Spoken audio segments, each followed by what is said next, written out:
Ready. Okay. Hare Krishna, my dear devotees, all glories to Srila Prabhupada.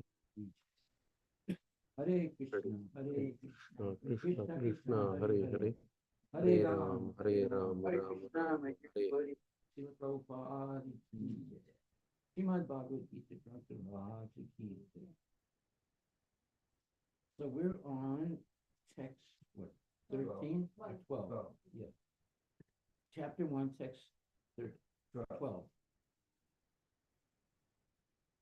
Tasya sanjanayam harsam kuru ruduha pitamaha simha nadam vina yochai samkyam tad mao patapavan. Excuse me. Then Bisma, the great valiant grandsire of the Kuru dynasty, the grandfather of the fighters, blew his conch shell very loudly, making a sound like the roar of a lion, giving Duryodhana joy. Purport by His Divine Grace Issue Bhaktivedanta Swami. The grandsire of the Kuru dynasty could understand the inner meaning part of his grandson, Duryodhana. And out of his natural compassion for him, he tried to cheer him by blowing his conch shell very loud, befitting his position as a lion. By the symbolism of the conch shell, he informed his depressed grandson, Duryodhana, that he had no chance of victory because the Supreme Lord Krishna was on the other side. But still, it was his duty to conduct the fight, and no pains would be spared in that. Okay, so a very interesting, say, situation is going to be developed now. Bisma Maharaj is a devotee, but he's related to the family period.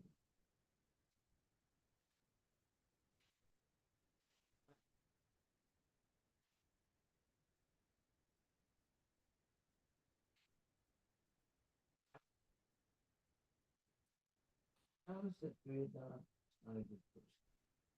He knows that the Duryodhana and his whole, all his brothers and so forth, they're all going to be killed in this battle.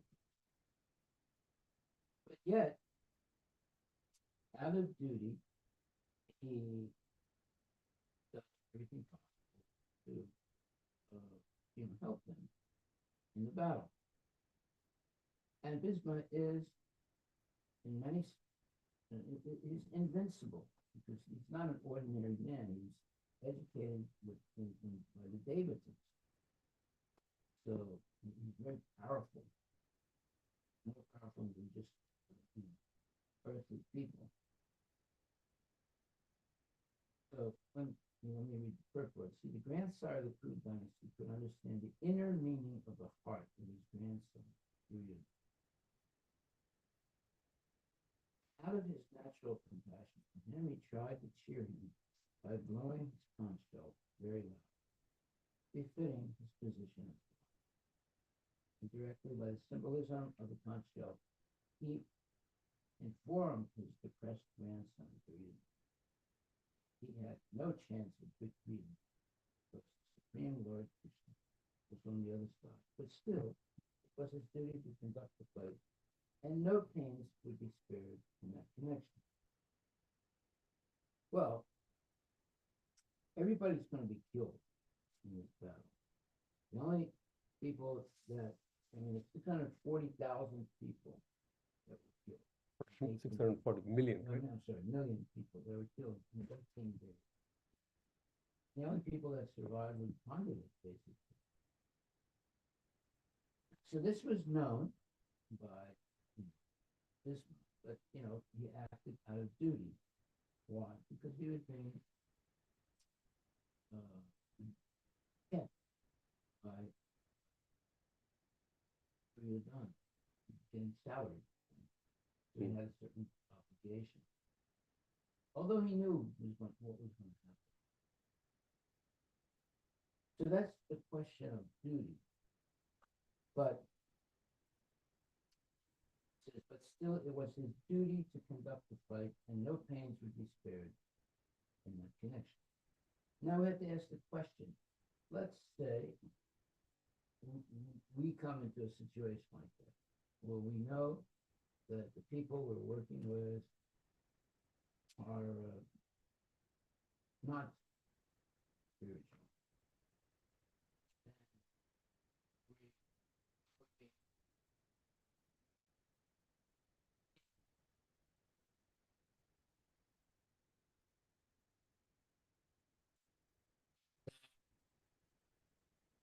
What we're going to see here is that when you're on the wrong side, you're going to be a loser. Big time loser. So it's better to make less money or no money than to be on the losing side where you're going to, end up dead. That's what's going to happen now. And as soon as they start fighting, so many people are going to die. And so many great personalities are going to die because they're on the wrong side. So in life, we have to always decide which side we're on. And the side where the people are always following the regulative principles, chanting Hare Krishna, and eating only prasadam, etc. That's the side we should be on. And avoid the other side. We can work with the other side, but not participate in their culture because it's going to lead to disaster. Okay, so text 13. After that, the conch shells, drums, bugles, trumpets, and horns were all suddenly sounded, and the combined sound was tumultuous. Text 14. On the other side, both Lord Krishna and Arjuna, stationed on a great chariot, drawn by white horses, sounded their transcendental conch shells. Report by Srila Prabhupada. In contrast with the conch shell blown by Vishnudeva, the conch shells in the hands of Krishna and Arjuna are described as transcendental. The sounding of the transcendental conch shell indicated that there was no hope of victory for the other side because Krishna was on the side of the Pandavas. Jayastu Pandaputranam Yesam Bakshe Janardanam. Victory is always with the persons like the sons of Pandu because Lord Krishna is associated with them. And whenever and wherever the Lord is present, the goddess of fortune is also there because the goddess of fortune never lives alone without her husband, not I know. Therefore, victory and fortune were awaiting Arjuna, as indicated by the transcendental sound produced by the conch shell of Vishnu, or Lord Krishna. Besides that, the chariot on which both the friends were seated, meaning Krishna and Arjuna, had been donated by Agni, the fire god, to Arjuna. And this indicated that this chariot was capable of conquering all sides, wherever it was drawn over the three worlds. That's not good news for Duryodhana. Devastating news. And Bhisma knows it. Bhisma knows it's devastating, but he's duty bound to support Duryodhana because Duryodhana is paying him his stipend. So he, out of duty, he has to be loyal to Duryodhana. But he knows very well that Duryodhana and all his brothers and everything, and all the people on the side, they're all going to be killed, and he's also going to be killed. He knows it. But he's following, his duty. Now, is that a good thing? Let's think about that a second. You are working for someone who's bad and who's paying you the salary. Are you duty bound to support that person? And for us, we should not follow that example. Mm. We should not be duty bound to follow a person who we know is a bad person. The whole point is we should avoid bad company and association. Associate with genuine devotees. Now we may work for non-devotees, but as long as they're not, ridiculing you because you're a devotee, or making, different types of statements, belittling you because you don't eat meat or this or that, then you can work with those people as long as they're respectful. They respect your values and your culture, so you can work in that atmosphere and not get let's say influenced by it. That means you have to have a strong spiritual culture in your home, so that when you come to your home, you sort of, not only take a shower, but clean the dirt of bad association, and chant the rounds and all that, so that, you're purified, and go to sleep early, wake up early, chant your rounds and so forth. So you don't get influenced by bad association. And people will respect you for following principles. Only demons will make fun of you, criticize you. But general people will respect you because you have principles and you're following them. And you're not forcing anyone to do what you're doing, follow your way of life. But they'll respect you because they see that you're genuine. Okay, so we're in text 14. No, we're moving Now to it is 15. 15, yeah. Yeah. Lord Krishna blew his conch shell called Panchajani. Arjuna blew his, the Devadatta, and Bhima, the voracious eater and performer of a Herculean task, blew his terrific conch shell called Pondra. Purport by Srila Prabhupada. Lord Krishna is referred to as Hrishikesha in this verse because he is the owner of all senses. The living entities are part and parcel of him, and therefore the senses of the living entities are also part and parcel of his senses. The impersonalists cannot account for the senses of the living entities, and therefore they are always anxious to describe all living entities as senseless or impersonal. The Lord, situated in the hearts of all living entities, directs their senses, but he directs in terms of the surrender of the living entity. And in the case of a pure devotee, he directly controls the senses. Here, on the battlefield of Kurukshetra, the Lord directly controls the transcendental senses of Arjuna, and thus his particular name of Hrishikesha. The Lord has different names according to his different activities. For example, his name is Madhusudana because he killed the demon of the name Madhu. His name is Govinda because it gives pleasure to the cows and to the senses. His name is Vasudeva because he appeared as the son of Vasudeva. His name is Devaki Nandana because he accepted Devaki as his mother.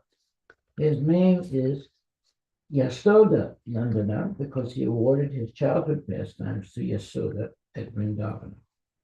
His name is Parthasarathi because he worked as charioteer of his friend Arjuna.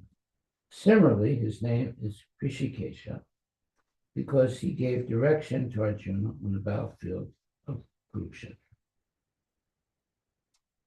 So one time, we worship,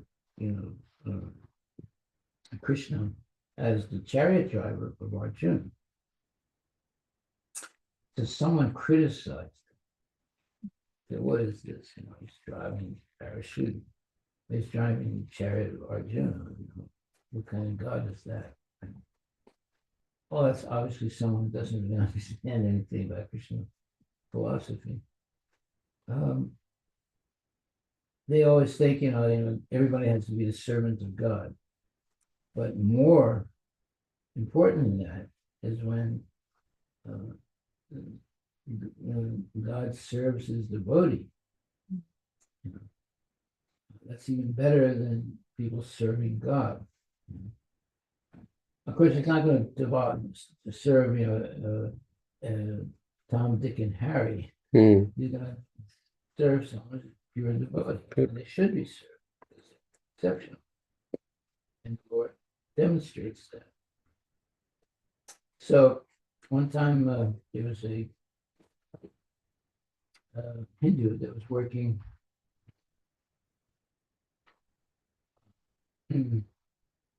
for a Christian. And after some time, the Hindu asked the Christian boss, who never preached to him, if he could become a Christian. And the boss said, how do you want to become a Christian? Well, in our religion,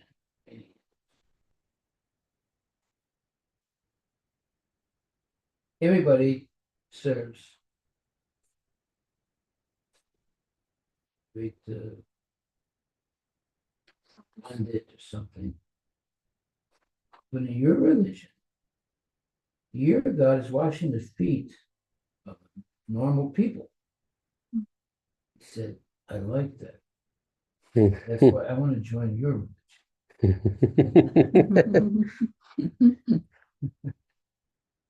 Because he could see, that sometimes Jesus washes the feet of his disciples.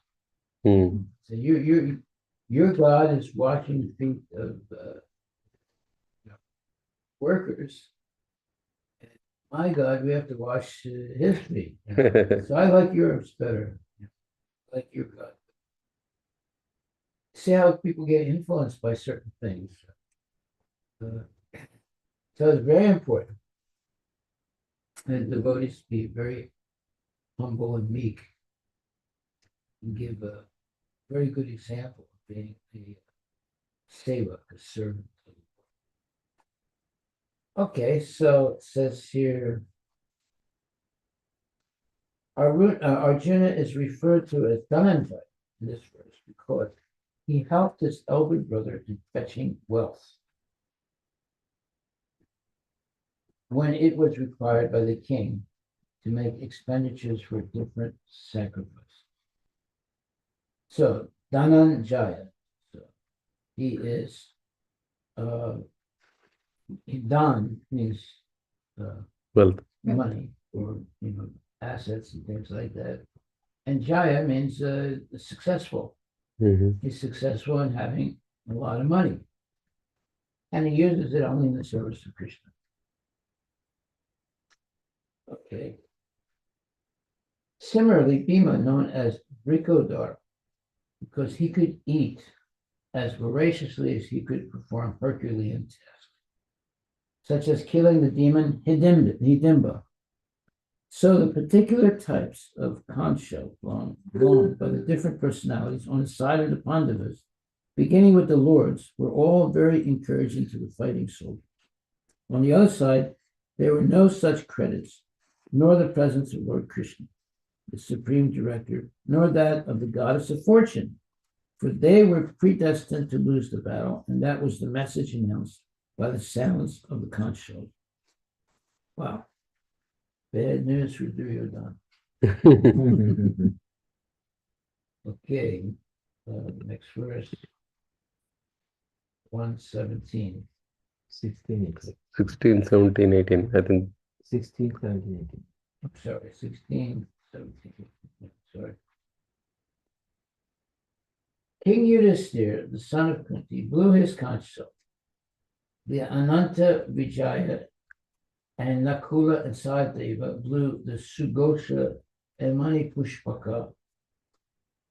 That great archer, the king of Kashi, the great fighter Shikandi, Drishtadyumna, Virata, and the unconquerable Satyaki, Drupada, the sons of Drupada, and others, O king, such as the mighty armed Subhadra, all blew their respective the mighty armed son of Subhadra, all blew their respective conchs. Purport by Srila Prabhupada. Sanjaya informed King Dhritarashtra very tactfully that his unwise policy of deceiving the sons of Pandu and endeavoring to enthrone his own sons on the seat of the kingdom was not very laudable. In other words, not something he should be proud of. The signs already clearly indicated the whole Kuru dynasty would be killed in that great battle, beginning with the grandsire, Bhisma, down to the grandsons like Abhimanyu and others, including kings from many states of the world. All were present there and all were doomed. The whole catastrophe was due to King Dhritarashtra because he encouraged the policy followed by his sons. And that's what happens when there is false bodily identification rather than following spiritual principles. One becomes contaminated by false family, let's say, royalties or loyalties, and therefore, what's going to happen here? It's going to be a terrible, terrible result in the whole family of Dhritarashtra. Going to be destroyed, and all his sons, and he had 100 sons. Okay, text 19. The blowing of these different conch shells became uproarious, vibrating both in the sky and on the earth. It shattered the hearts of the sons of Dhritarashtra. Purport.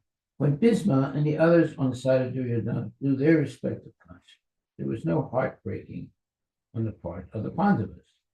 Such occurrences are not mentioned. But in this particular verse, it is mentioned that the hearts of the sons of Dhritarashtra were shattered by the sounds vibrated by the Pandavas' part. This is due to the Pandavas and their confidence in Lord Krishna. One who takes shelter of the Supreme Lord has nothing to fear, even in the midst of the greatest calamity. Well, it's pretty easy to follow Krishna consciousness when everything is going all right. But you really find out the mettle of the person, everything's going wrong. Whether they stay faithful or whether they become discouraged and frightened and lose their sense of duty and run away. So people are tested. And when everything's going all right, it's easy to be loyal, so forth. But when there's real danger, some people just completely lose it, and because their faith is very low. So we have to have complete faith. Krishna says, "Konteya pratijanihi nami bhakti." Declare it loudly, my Arjuna, that my devotee promise the Lord is making. Okay, so now text 20. At that time, Arjuna, the son of Pandu, seated in the chariot bearing the flag marked with Hanuman, took up his bow and prepared to shoot his arrow. O king, after looking at the sons of Dhritarashtra drawn in military array, Arjuna then spoke to Lord Krishna these words. Purport. The battle was just about to begin. It is understood from the above statement that the sons of Dhritarashtra were more or less disheartened by the unexpected arrangement of the military force by the Pandavas, who were guided by the direct instructions of Lord Krishna on the battlefield. The emblem of Hanuman on the flag of Arjuna is another sign of victory because Hanuman cooperated with Lord Rama in the battle between Rama and Ravana. And Lord Rama emerged victorious. Now, both Rama and Hanuman were present on the chariot of Arjuna to help him. Lord Krishna is Rama himself, and whenever Lord Rama is, and wherever Lord Rama is, his eternal servitor Hanuman and his eternal consort Sita, the goddess of fortune, are present. Therefore, Arjuna had no cause to fear any enemies whatsoever. And above all, the Lord of the senses, Lord Krishna, was personally present to give him direction. Thus, all good counsel was available to Arjuna in the matter of executing the battle in such auspicious conditions arranged by the Lord for his eternal devotee, lay the signs of assured victory.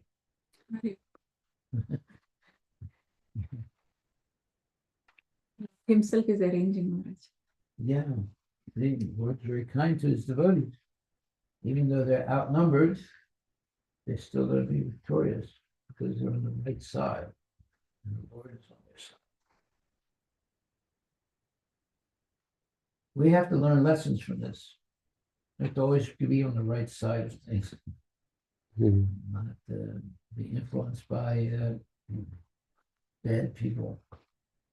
Because if you come under the influence of bad people, you'll be on the losing side. So here we see there's the winning side and the losing side, and the difference is Arjuna is a devotee. So Krishna is personally protecting him and personally guiding him also. Personally guiding. So we have to see that. You know, that's why Krishna says that from me come knowledge, remembrance, and forgetfulness. So he can make people like evil people forget things, and he can make good people remember things. Just like Hitler, Krishna scrambled his brain. So before completely defeating England, he invaded Russia after making a peace treaty with Russia. He makes a peace treaty with Russia. Then he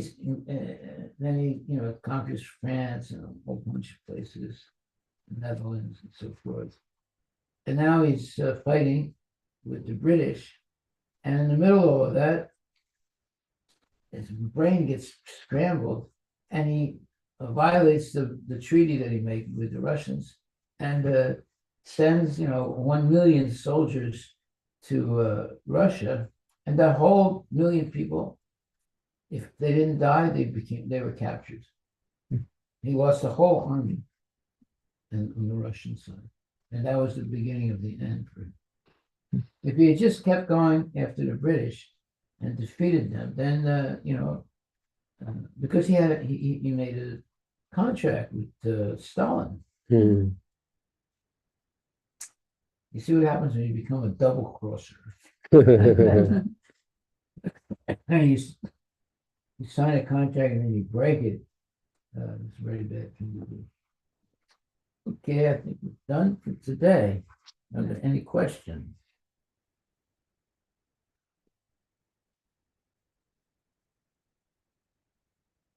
Or comments? Online, any questions, comments?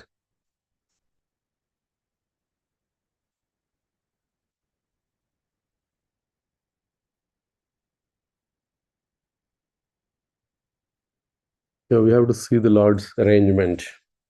You're a devotee, the Lord, we should not be taken by the external numbers. Because There was one time a battle, and you had one side was the Muslims, one side was Sikhs. So the Sikhs were outnumbered. They only had like 100 warriors, and The Muslims, a lot more men. So the Sikh commander was talking with his guru. He said, "What are we going to do?" And the commander said, "Well, your problem is you have too many soldiers." What? We don't have that many soldiers. He said, "No." He said, "You haven't tested your soldiers." He said, "Well, how do I do that?" He said, "Well, you take them. The battle had not started yet, right? So you take them on a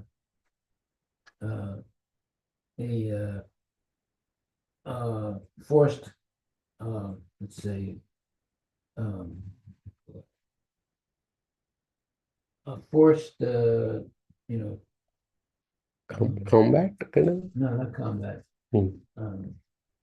I have to go somewhere, Hmm. right? And it should be like a desert that is somewhat far away from any water Hmm. to test them. So he said, "Okay." So he takes his men, 100, so many, maybe it's more than 100. Let's say there was 1,000. Hmm.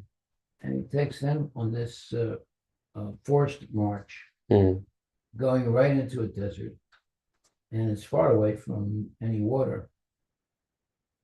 And when he begins, he says, "Before we begin, if there are any of you that don't want to actually do this, you can leave right now." So half of them left.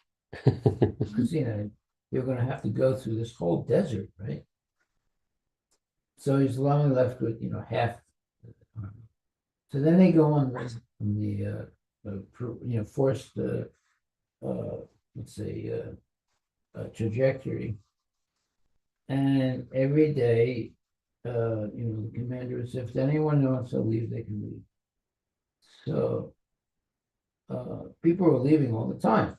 Soldiers were leaving all the time because they were afraid that if they keep going too far into the desert, they wouldn't come out alive because any water was far away. So one thing leads to another. He ends up with only, a handful of men. Maybe if he started with 1,000, he ended up maybe with 100 men. But these were real tough guys because they went through that whole ordeal, not giving up, not going back. And they were, like Iron Men. So then the commander takes his soldiers back, and now they're ready to fight. And when the fight started, these men that he had, they were like, each one of them was like capable of killing hundreds of people. And he won the battle. So his guru told him in the beginning, he said, "You have too many men." Hmm. He said, "What do you mean we have too many men? We're outnumbered, 5-1. He said, "No." He told him, we go this forced march through the desert. And whoever survives, those are the people that you're going to go to fight with. And it worked. And he was able to defeat the Muslim army. In other words, if you can, somehow or other kill the commander of the army, most of the soldiers give up and they go away. So something happened, and this commander, he won because he followed his guru's instruction. So in the same way, in the spiritual life, the ones that succeed are the ones who are not afraid. When everything's going all right, everybody's happy, right? When everything is not going all right, that's the test of who's actually a devotee and who's just there for the good ride. But when things get tough, they go away. In English, they say, when things get rough, no, When the going gets tough, the tough gets going.